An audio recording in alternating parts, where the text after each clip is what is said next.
Well, hello everyone. Welcome to our webinar, Salesforce DevOps. Which path should you take, build or buy? I'm Mike Samboy, Head of Marketing for AutoRABIT, and I will be your moderator for today's session. And we're very lucky today to have two featured speakers. We have Mr. Eric Dreschfield. He is Advocacy Manager at Aptus, founder of Midwest Dreamin', Southern Indiana Salesforce User Group Leader, and a Salesforce MVP. Good afternoon, Mike. Thanks for joining us. Thanks for having me on, Mike. I appreciate it. Absolutely. We also have Arun Purushothaman. Now, Arun is an innovator and Salesforce developer at Land O'Lakes, Inc. He's a DevOps pro, application release automation expert, and he's been a featured Dreamforce speaker. Hey, Arun. Hey, Mike. Thank you for having me. Absolutely. Thanks for joining. So Eric and Arun, very shortly, will be discussing key requirements for setting up a well-defined DevOps framework and the challenges you'll face if trying to build a custom solution. They're also going to walk you through the evaluation process that Land O'Lakes went through when deciding on a DevOps solution for Salesforce. But very quickly, just as we kick it off, for those of you who don't know who AutoRABIT is, or you're new to AutoRABIT, AutoRABIT provides a professional-grade, metadata-aware DevOps solution for development on the Salesforce platform. Our RABIT toolkit, which stands for Rapid Application Build Integrate Test, optimizes and simplifies DevOps processes, resulting in 10x faster deployments, fewer defects, and better overall compliance. And next slide. AutoRABIT was founded in 2014 actually to specifically solve the challenges of DevOps for Salesforce. And over the last 5 years, we've grown to over 125 employees in 4 locations globally. In 2018, we were very appreciative to win 3 demo jams, including the app demo jam at Dreamforce last year. We've deployed hundreds of millions of metadata objects for our customers. And as you can see at the bottom of this slide here's a sample of some of our wonderful customers. Now, before I hand it over to Eric, who's going to be our host here, I want to let you know you can ask questions by using the question button. It should be in the toolbar, the Zoom webinar toolbar down below. And we're going to hold all the questions until the Q&A portion of our session. So with that, I'm going to now hand it over to Eric. Eric, take it away. All right. Thanks, Mike. So we'll do a quick rundown of the agenda for today's session. We're going to talk about the problem statement, what it is that DevOps is all about, and what it tries to solve. And then we'll cover the major considerations that you need to take into consideration. That sounded a little funny, as you do the build versus buy decision-making process. And then we will spend a fair amount of time with Arun as he walks us through how Land O'Lakes went through their evaluation process, the lessons they learned, the decision points that they faced, and how they made the choices that they did. And of course, that leads to how the AutoRABIT solution helped them out. And then we'll do some wrap up with highlighting the key points at the end, and we'll get to your questions following that. All right, ready to roll. So what is the problem? What's companies facing today? The issue that we have with continuous innovation is that really helps keep your company ahead of your competition. And to accommodate for that, technology is really the great enabler. Good technological solutions allow you to automate tasks, gain efficiency, and maximize the effectiveness of your personnel. So when you're facing the build versus buy decision on your own, there's a few things you need to keep in mind. You can accomplish that through off-the-shelf software, but the question you have to then really consider is off-the-shelf software is only going to get you so far, and is good enough really a competitive advantage. And then the second option to consider is custom application development, which is basically building the exact solution that you want all the way from scratch. That's often a strain on resources, usually takes longer to build and takes more effort to maintain in the long run. And then you have a hybrid solution using a platform such as Salesforce that has a lot of built-in capability and the ability to customize it as needed. So Eric, I think now is a good time for our first poll, don't you? Yep, let's do it. All right. Let's all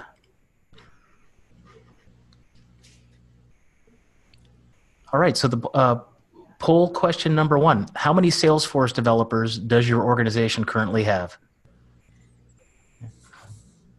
And I see lots of people are answering. And Eric, just to make sure you're seeing the poll results on your screen also? I see the question at the moment, but not the results. Okay. We're going to give it another 10 seconds here. All right. We will end that poll.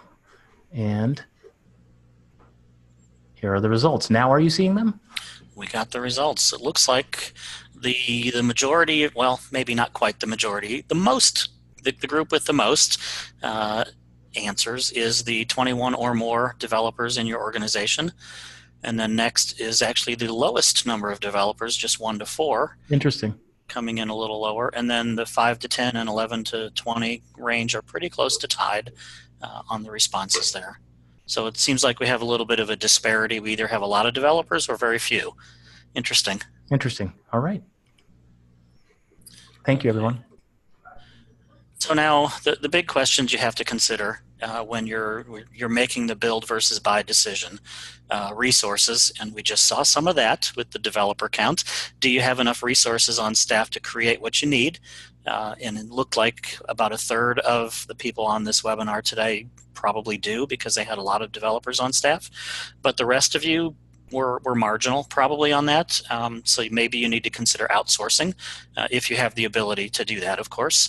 And then the one thing that you need to keep in mind with any build is the maintenance and ongoing support. It's going to take headcount, it's going to take brain power and people to continually enhance and improve on your product and make sure that it's going to function the way that your teams need it to. The second consideration that you really need to keep in mind is your timeline. How soon do you need or want the functionality? And in reality, what that question means is what happens if you delay? What happens if there's an unexpected delay? What's it going to cost you? And the cost may not be truly dollars. It may be lost sales. It may be lost opportunities. So you have to keep in mind, beyond just the raw dollars you're spending and the raw time you're spending, there's also an impact potentially on sales down the line and things like that. So keep in mind what happens during delays. So that's a major factor in your decision. And the third thing to consider then is how unique is your solution? In other words, how much out of the box functionality are you able to use, and what portion of your solution truly needs to be customized? And to understand that, you need to have a real clear understanding of what your teams are currently doing, how they're processing their data and doing their jobs day to day today, and then what portions of that can be tackled through an automated solution, through out-of-the-box functionality in your tool versus custom applications. You need to spend a lot of time here researching what's out there, researching what your team needs, and trying to marry the two together to come up with the most optimal solution for your needs. And then finally, the fourth thing to consider is the piece that you really have very little control over, and that's what your competition is doing. Obviously, you want your company to remain ahead of your competition. You want to be a leader in your industry, so staying on top of things and innovating faster than your competitor is really the goal, because that'll help you drive your business forward much faster than normal. And keep in mind, as I say on the slide, the prize for second place or third place is smaller than first. So you definitely want to stay fast, stay agile, and keep your growth going as quickly as possible, and using the right tools certainly drives that along. So Eric, I think this is a good time for poll number 2. Good. Thanks, Mike. Go ahead and launch that. How would you best describe where your organization is in your DevOps journey? Haven't thought about DevOps? Just getting started with research? In the process of researching options, will make a decision soon, or our DevOps process is up and running?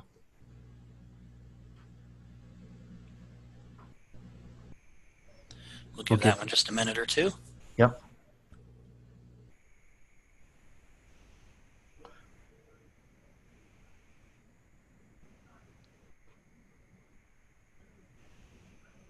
All right. We'll go ahead and end that.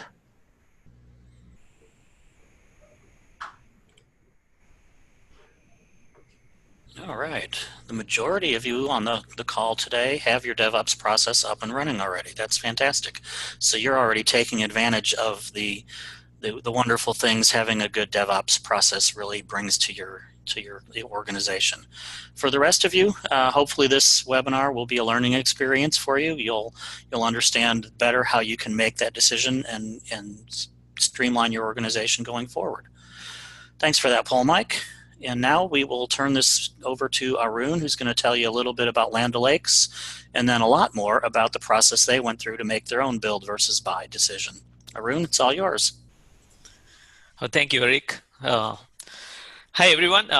Welcome to this webinar, and thanks for joining us in this conversation. I'm happy to share the things we have done, and I was really surprised to see that poll. We have a mix of crowd, so that'll make it more interesting. So I have been working on the application development industry from last 15 years on various size of organizations and different domains. So that makes it really easy to connect with you on different sizes. Hope you would have seen in this our brand. So I'm working with Land O'Lakes from last 8 years. I've been working on different roles, and the last 5 years is when I've started working more closely with Salesforce on various roles. So if you have bought butter or cheese, you wouldn't have missed seeing us. So Land O'Lakes has been into various different business units. So Land O'Lakes is a Fortune 500 company with diverse investments into multiple agricultural businesses. We have Winfield to make sure that, like, in next 40 years we have enough food for everyone, most effective and supporting the farmers. And if you are a pet lover, we have a lot of food from bunnies to giraffe on our Purina brand, and then Sustain and so forth. So in order to give you an idea of how our Salesforce organization is structured, I'll give you a little background on how our Salesforce orgs are laid out. High level, based on the number of business units, we have the equivalent number of Salesforce orgs. We have few other ones on the identity management and few other orgs supporting the members, etc. But high level, these were the active ones. And I'm talking about 2 years back when we got started with the DevOps journey. It was end of 2016. That's when we have looked at the situation where we had very less developers when we got started. I think, like many of you, when you have got started and when you are just settling down, you had less developers. We had around 5 developers. Since it was a small team, we were able to quickly see that the deliveries were not as fast as we wanted. The results were getting into the market, showcasing a lot of innovation. As Mike mentioned, we are as a company, we stand by technology and innovation to ensure that we have more leading edge technologies to our farmers and our customers and retailers. So for us, getting a new idea and presenting it faster to the market above and before the competitors was much important. And with the smaller team, we saw that the results were not coming out as we wanted. So back in 2016, that's when we have started our first analysis. And some of our teams, overall, even though we have followed the Agile methodology, and you know that everyone have their own version of Agile, right? And it was all part of the learning curve. And DevOps was sitting on top of it. So when we looked at, we had few teams which had 2-week sprints, and then those deliveries were not working as effectively as we wanted. So when we have done the first analysis, we saw that there are 2 major gaps, and we have done this across the organization. We were not focused only on Salesforce, but specific to the Salesforce, as you see in the first column, the 2 major gaps were release management and the test and verify. Both were equally important, but we saw a tremendous amount of time and effort was spent on release management alone. So we wanted to address that first before getting into the quality and testing. So since, as I said, I was at the time I was working as a DevOps engineer, not really focused only on Salesforce. I was also looking at Azure platforms, MuleSoft, and other integration middleware sections. So our middleware platform, at that time, we had 2 different solutions, 2 different DevOps solutions in place. We had Jenkins, and we also were using VSTS, which is the DevOps solution or the ALM platform from Microsoft. Currently, it is called as Azure DevOps. So I think you can guess that having a solution in house, our first attempt was to try that solution. And I remember back in those days, we were new to the whole DevOps concept, and then especially on Salesforce, we saw that we had this trend of a lot of people who were coming from business admins background and moving into declarative development and then evolving to as a developer as well. Eric, have you seen that trend wherein everybody was not able to digest all the technologies and the normal development practices? Oh yeah, definitely true. It's a unique problem. Although it's something that a lot of companies experience, the ability to move forward and innovate fast. A lot of organizations really struggle with that because of primarily what you just said, not necessarily having the right tools or the right number of developer staff in-house. One of the things that I find really interesting, Arun, here is the industry that you're working in is probably one of the oldest industries known to man, agriculture. And yet the technology and the innovation pace that you're doing is just as high and just as fast as high-tech organizations. So it's really an interesting juxtaposition. Thank you for highlighting that, Eric. It sounds in agricultural, we have the traditional way of agriculture, but the way we are doing it is we are looking at a scale of looking at satellite imagery and looking at all other advanced technologies. So that's very well said. So as a first go, what we have tried is, so the very first DevOps meeting, I remember personally, I was asking for, hey, I'm looking for a centralized solution across the enterprise. I want to have one tool to do everything. But then it was not far where we are learning, and then we realized that there was no silver bullet for one. And we went ahead and tried Jenkins. So as I said, we had very limited number of developers available. So in almost buying their time from the normal regular business projects and getting it to shape of Jenkins and try this, even our first demo took almost 3 months to get it working for one of the orgs. And then soon after that, the challenges we have realized was every time we have an issue to deal with, we had to pull that resource. Even though our middleware platform guys had few expertise on Jenkins who was trying to help us, but getting our Salesforce developers to go work with, make sure that everything is working was a trouble for us. We tried this almost for 5 months, but then we couldn't get that enough far. And one of our expectation was, again, DevOps is a philosophy. It's not just the tool. Tool is more of an enabler. We wanted to make sure that everybody in the team was collaborating. But then with that background, it did not work for the people we have. I think that's why we call the people, process, and technology. It sounds familiar, but why is it still a puzzle? It's because some of the tools we bring in or some of the process we bring in doesn't work with our expertise of the people or the people we had. So we wanted to have that culture, but they did not work for us because of these issues. Everybody was not using it. Everybody was not collaborating enough to fix the issues and proceed. So we didn't stop there. We have started looking further. We knew the problem was very straightforward. We wanted to automate the release management or release cycles, and solutions were available in the market for doing that. Then why should we not take that path? So the solution ultimately, what we want to get to is a stable, established CI/CD process, a continuous integration and continuous deployment, and more done in an automated fashion, and so that our developers can be maximized more to focus on innovative ideas and delivering the business projects.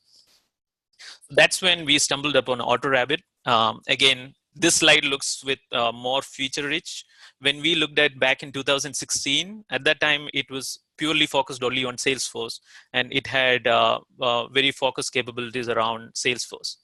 So our interest was when we saw a tool which was only focused on Salesforce, we expected that it'll bring all the focus on that, because the usual statement is that if you focus on one, you'll become an expert in that. So that was our hope, and we gave that a try. We had a demo, and then we went ahead with that decision. So if I could recap from that point, again, learning DevOps and adopting to a Salesforce organization structure with building up Salesforce Center of Excellence. This is what, as a quick recap or summary, I realized. So release management itself at the time, you would see in different ways, but if you look at high level, it's debatable. But then if you look at high level across the whole SDLC, the release management may be 1/3 of that whole process. So the release itself is that before getting into production or live system, giving out to your live customers, you want to ensure that it has quality, it is tested on the UAT environments or the integrated test environments. So in the build, what we saw was, because we had less developers, or we didn't have committed people only for the DevOps solutions, we didn't have people available to fix any of the issues or make things happen. But when it was a vendor provided solution like AutoRABIT, we had training, and then we had onboarding session to ensure that we are ready and good to go. And then training was important because there were different levels of people with different expertise. So training them in different levels and bringing up to speed kind of helped bringing that culture, so that now everybody is on the same page and everybody is working together and helping each other, bringing sharing those knowledge. And then finally, the deployments to production itself. Since Jenkins was new for us in terms of Salesforce, we wanted to make sure that these different use cases were tested, the page layout assignments or profiles. Whenever we were trying this to production, we wanted to ensure that it's not breaking up anything for the salespeople. So we needed a little more rigorous amount of testing to make sure that everything worked as expected. In terms of, since it was an available tool, we were able to talk to some of the customers previously have used AutoRABIT. That kind of gave us the confidence to go ahead as well, where we could limit the number of testing we had to do. The rollback, this was another one which was key for us. Until then, we had this situation where whenever anything goes from our side, we had to roll back. Was only the version control was an option, but the data still was not in sync. So one-click rollback from the CA job on AutoRABIT was very helpful. Every CA job had the option on one click, and then it can roll back any changes. For developers, definitely it was a big relief. There is this regular path from going from dev to QA to production, but there is the other way around, where there is emergency changes or quick fixes goes directly to production, and you have to bring back and sync up various environments you have, and that was another pain. And this also was had an easier solution by using baselining on the tool. So sandbox refresh, all of these are more automation, the data metadata. I think one of the benefits we saw from our other one was whenever we had to migrate a data or prepare our full sandbox with few other set of datas or any of the sandboxes, AutoRABIT had that metadata aware to make sure that one parent is selected from an account all the way to assets and opportunities. It was automatically bringing up all those data and available for our developers to move faster. Testing, this the last one we have, we are in the very initial phase of it. We just have tried recently. So on top of the CA job, we are able to also run the Selenium functional testing to ensure that all of those functionalities are tested as well. So Arun, a quick recap of your major benefits to the buy experience. The onboarding and training and support provided by AutoRABIT and their team, obviously a big deal. And the one-click rollback seems to be a very important feature for you. It's like the insurance policy where you need it, but you hope you never have to use it as well. But knowing it's there gives you a great deal of comfort. So good things you're sharing with us. Keep on going. Sure. Thank you, Rick. Yes, yeah. For developers and the whole team, that safety was important. So that gave us more velocity in terms of quickly we can try things, because we had that safety net to come back anytime. So then, if you would ask now that we have decided to go with the tool, if you were to ask me was that easy to step into any tool? In truth, any change is not same for everyone. Some of us, even though we are not saying it as DevOps, maybe 7 years back, we were using Antscript and we were already deploying it. At that time, we didn't call it as CI/CD. I think many of you in the line may be able to relate to it. So we were all into automation way before itself. So for us, it was easy to chew, but there are a lot of people in the team with different expertise level was not able to digest. So it was still there. We were accommodating a change. We were trying to get into the new tool.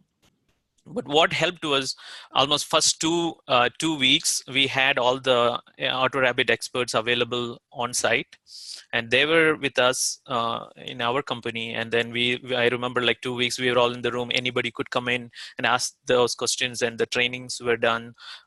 Business admins had different set of questions. How do we ensure that permission sets and profiles were taken care of? And we had one of the guy from AutoRABIT, I remember Teja, I think he had experience from Coca-Cola. And then he had a big list of, I think he had a long list of orgs he had mapped in, wherein we had a very smaller architecture to figure out. So this was our first layout we came up with. It was very straightforward, where each of those commit to, we had two type of Gits, and we were using VSTS Git at the time.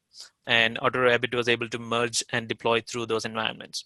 So that first 2 weeks was our learning curve to get started, and that helped.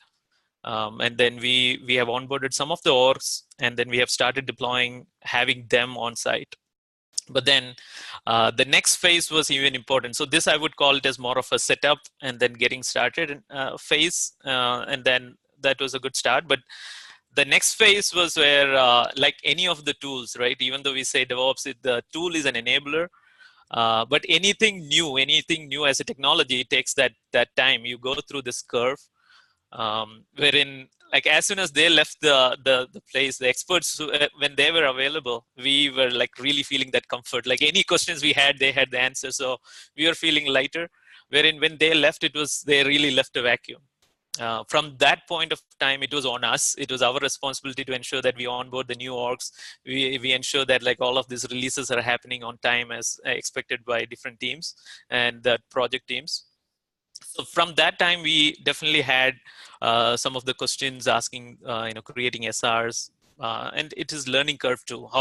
Since there are different ways to deploy or automatically trigger the deployments, we definitely had questions. What is the right path to take?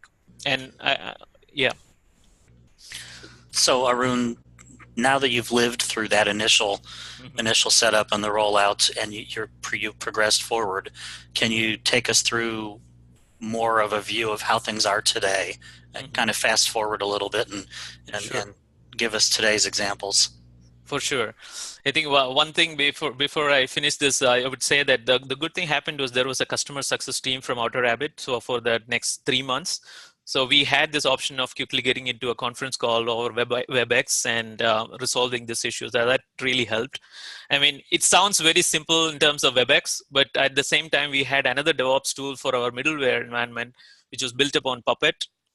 And that really didn't have a WebEx option. We only had an option to resolve things through, online or over the email. So that really helped. So as you said, if I fast forward that to our current state, I think so far all the excitement was about, all right, AutoRABIT gave us the tool, because we are more into innovation and development. The glory comes when we do something, right? It is something which is coming out as packaged, is available for us. Those credits may be going to AutoRABIT, but we are leveraging those facilities for our organizations. So at this time, we have onboarded all of them. And if I look at like end of last year and this year, now that most of our developers and our engineers understand the tool, and we were able to build on top of it.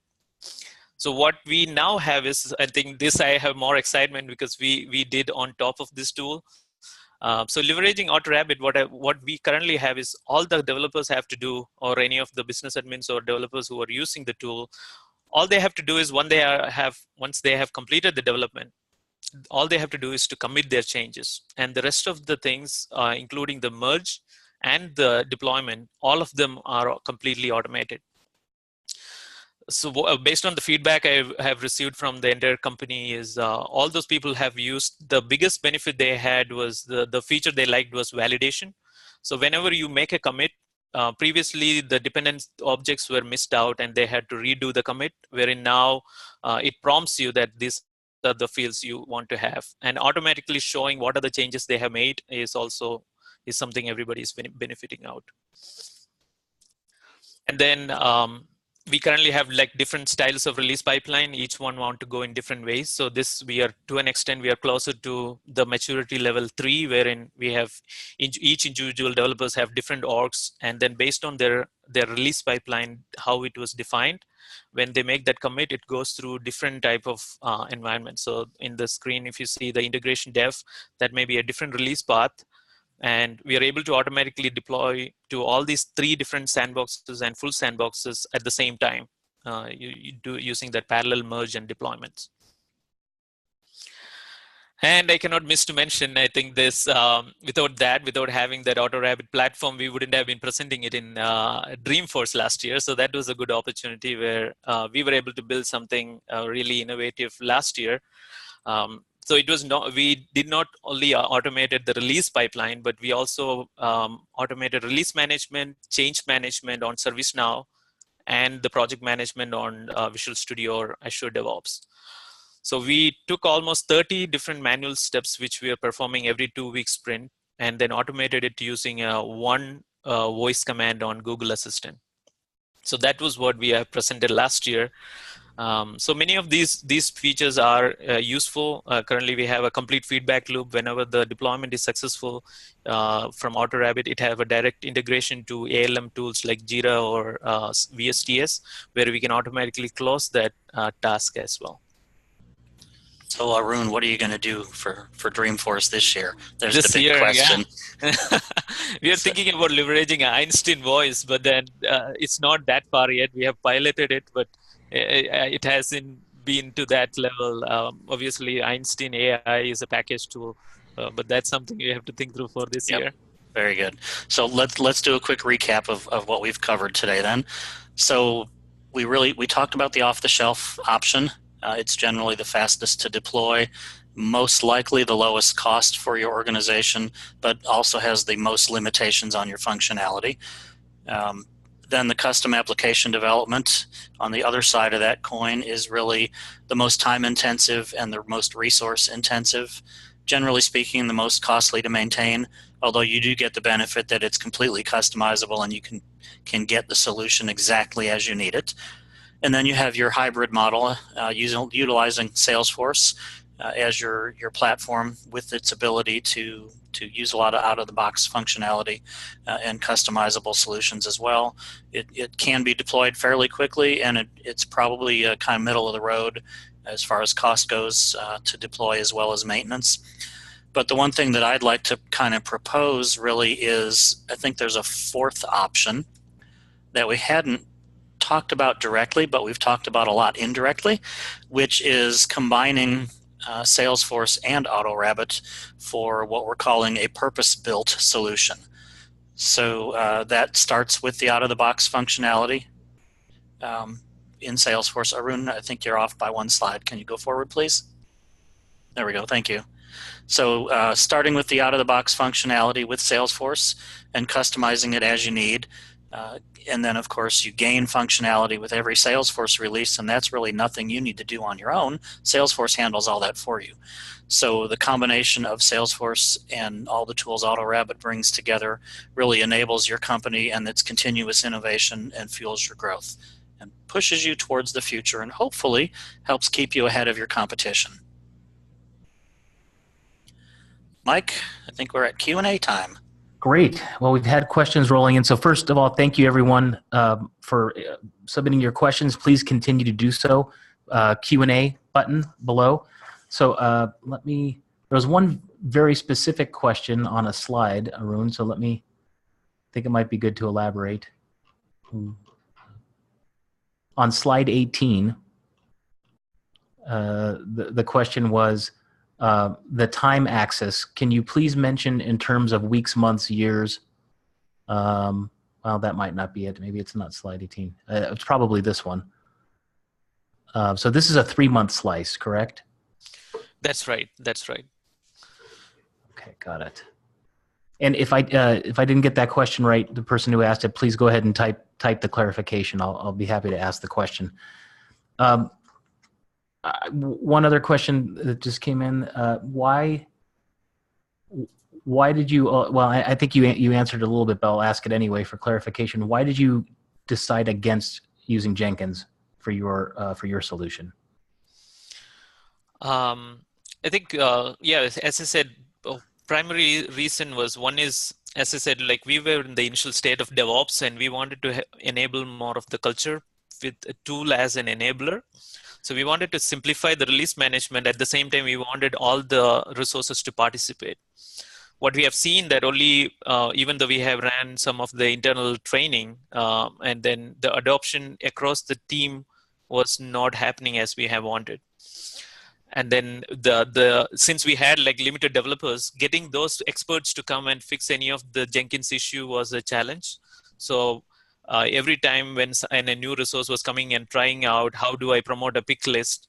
And then it was not moving as they wanted. The deployments were failing. And then in that frustration, they were nobody was, when we were like looking for feedback, nobody was coming up with a positive feedback that, hey, things I wanted, I was able to do it. So right. I think for us, it was less experts on, we were not able to generate too many evangelists in Jenkins in our company. Right. So I'm just trying to group the questions together that look similar. So question, Santosh is asking, how many developers does Arun's company have? How many developers orgs are there, and parallel Salesforce projects are there? Good question. So currently we have, let me think through. So we have around 7 to 8 different Salesforce orgs. From a project standpoint, now we are standing in a very busy year, I would say, like parallelly around small and big, maybe around 13 to 15 projects, or still more in the pipeline. And then I think, what was the other question? The developer sandboxes. So developer sandboxes, right. So now, previously we had a lot of shared environments. So we had like support and developer and business admins. We call it as the break fix environment, so that they don't have to go through a bigger release pipeline and they can quickly get to production, which was meant for smaller, lighter fixes or quick fixes.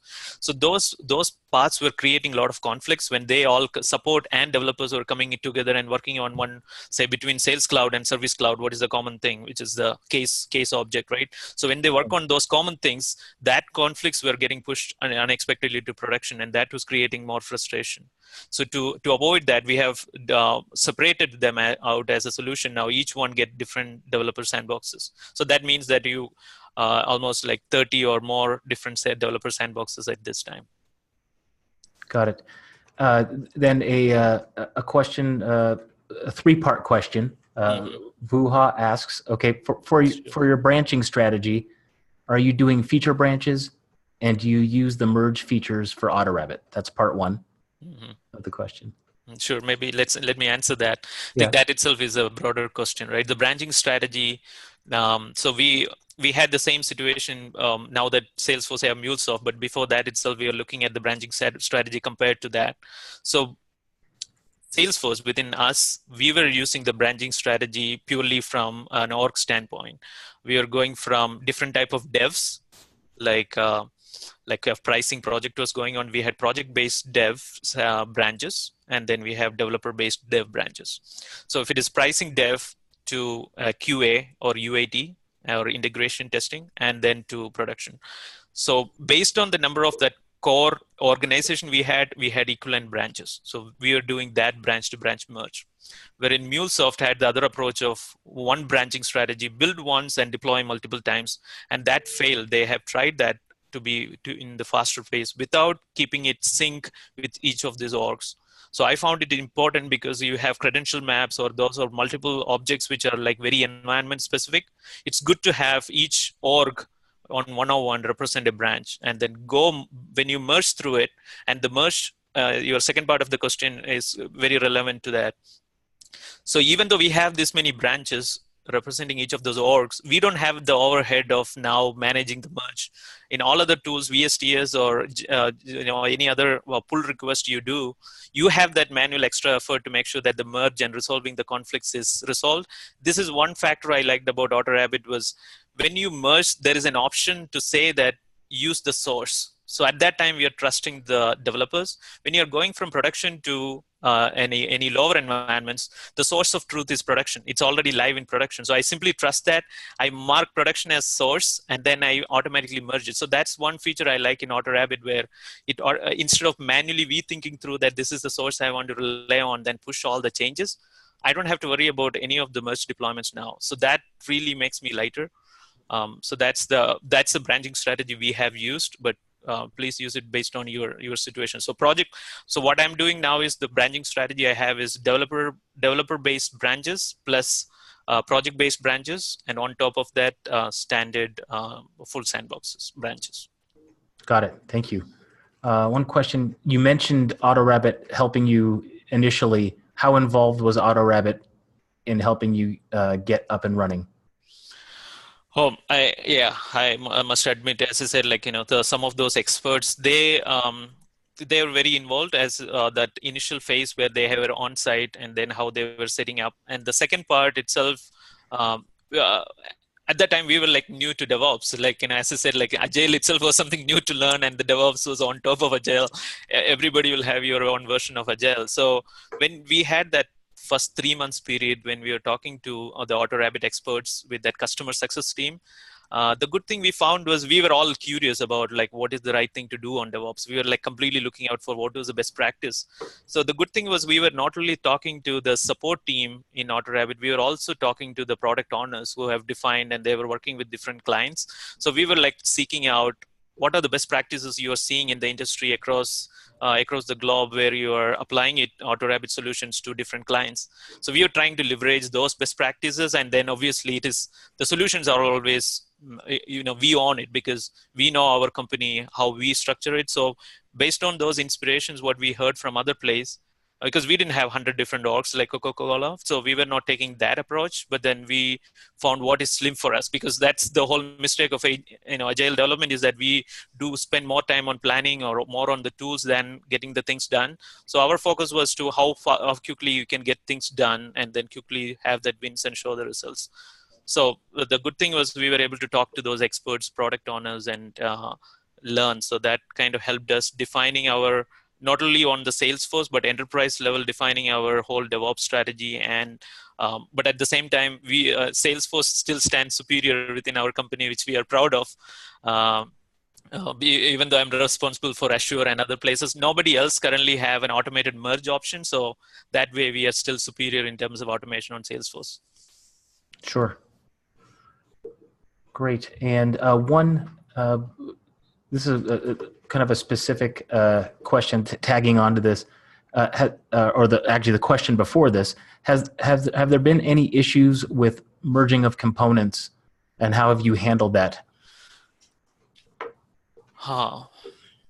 Yeah, merging, yes, definitely we had seen some of the issues slightly with pick lists and page layout assignments. So I think this goes based on each tool, how you do it. Say, for example, if a developer who is using a VS Code or any of the IDEs like Eclipse or those, I think now you have Maven's Mate. So from a developer standpoint, if you are doing a merge from an IDE, you are looking at the whole source, where in a tool like AutoRABIT, it is already categorized to specific components. So now you're drilling down to a component. So now the challenges I have seen was, say, a record type based pick list or a field level type of pick list. When we were merging, we were seeing that some of the pick list values were not merged correctly.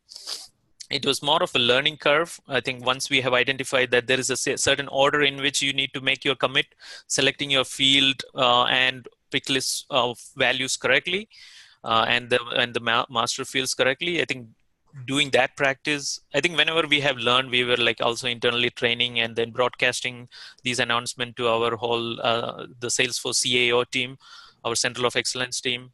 So having that knowledge share kind of helped. So these were more of learning the tricks, understanding the limitations.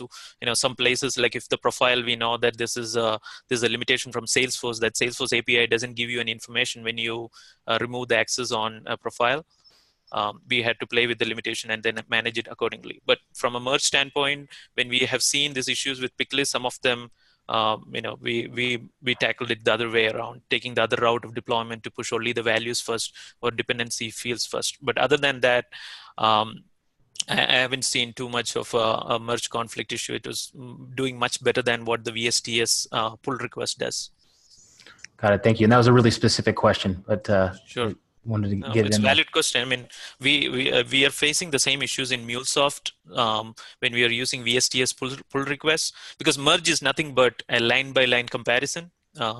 Right? Each line, the software, the automation is just looking at line by line what you're seeing, what tag, what is your starting point of record type tag to what you merge in. So it's kind of blind. I think everybody have that. I think the superiority comes when if you are more aware of Salesforce and its metadata, then you have giving a little more intelligence to understand when to do the merge, not just do a line by line merge. Got it. All right, a few more questions are rolling in. One question, going back to the evaluation period, it says, how long did it take for you to do your evaluation once you decided to look for something other than Jenkins? So we, as I said, we took 5 months. The first 3 months was about to get that first demo and everything was working. And then next 2 months or more, we have tried playing around, trying to onboard the other orgs. And that's when, so overall around 5 months is when we have tried with Jenkins. Again, the Agile is all about fail fast and then learn to do the next thing, right thing. Got it. All right. Well, we'll wrap it up. And there are some of you who have asked questions in the Q&A section that we've already answered directly to you. They were very specific questions. Of course, if anyone on the call has any other questions, they can contact us. And Arun, if you can go to the slide after Q&A. Sure. We just to let you guys know, if you want to get in touch with any of us. It's slide 25. Here's our contact information. So if you'd like to ask Eric a question, best way is Twitter at Eric Dresch. Same for Arun, Twitter at ArunMP2004. And if you have any specific AutoRABIT questions, or you would like to talk with one of our DevOps experts, have a demo, get in-depth questions answered, you can either reach me on Twitter at msamboy, or you can email me directly, mike.s@autorabit.com. Or you can always go to our website and fill out the form there. Whichever way, we'd be happy to talk to you. So with that, Eric, Arun, I want to say a big thank you for this session today. Very informative. And before we sign off, any closing remarks from you guys? I'm glad that you thanks for having me once again. I think it was nice to talk to a diverse set of people, and once again, we are passionate about innovation and bringing more technology, and then in general itself, every of this, I'm glad that we could share some of this what we have went through, but I'm more glad that each of you are creative, and then anytime you can spare to use your creative edge and then automate these IT processes and any of those to take you to be an efficient person. So all the best for your projects. Great. And, thanks, Arun. Mike, I'd like to add a quick thanks into Arun as well for his time and sharing his knowledge with everyone on this call. I learned a few things as well, which is pretty exciting. I always enjoy learning some new things, and hopefully I'll be able to apply that to some projects I'm working on in the future. So thanks, Mike, for having me on as well. I appreciate it. Great. Thank you, Eric. Yeah, I think that is a great remark for me. It's nice. Somebody from Salesforce MVP saying that. Thank you for that compliment. Same All right. There. Well, thanks everyone. Everyone online, thank you so much for joining us today. You will be emailed a link to the video replay. Feel free to watch it as many times as you'd like afterwards, and please do let us know if you have any questions. That's it for today. This ends our webinar, and thanks for joining us.